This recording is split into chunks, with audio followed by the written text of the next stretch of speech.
Are the men and women on the front lines of often dangerous and traumatic situations. First responders push not only physically but mentally. Their experiences on the job sometimes leading to mental health issues that can impact their everyday life. But new legislation signed into law aims at providing more support for first responders suffering from post-traumatic stress disorder. 23 ABC's Emma Lockhart is joining us in studio with more on how these laws will impact our local heroes. Emma?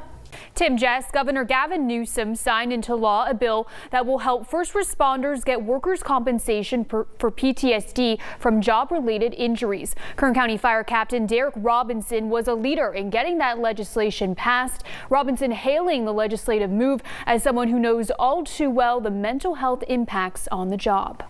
Kern County Fire Captain Derek Robinson has seen a lot in his 18 years with the department, but he says those more devastating moments on the job are the ones that stay with him. I had seen more infant and toddler and children deaths than any person should see. I mean, you shouldn't even see one, and I was at 7 or 8. Those experiences leading Robinson to a dark place. There was one call that kind of finally pushed me over the edge. The accumulation of all those calls was too much.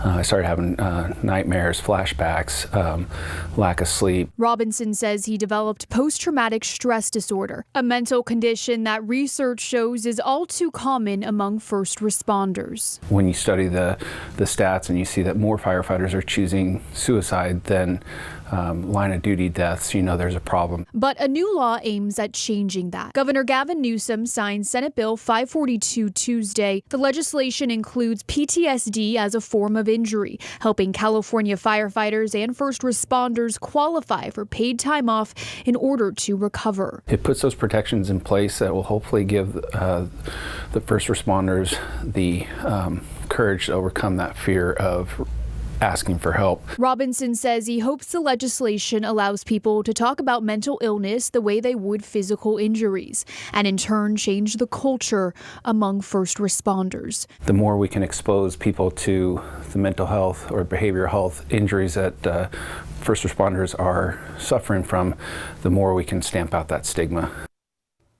Now, the legislation was also met with pushback from multiple groups, including the California Coalition on Workers' Compensation. In a letter, the group says there is still a lack of information about the cost associated with these legislative changes. Reporting in studio, Emma Lockhart, 23 ABC, connecting you.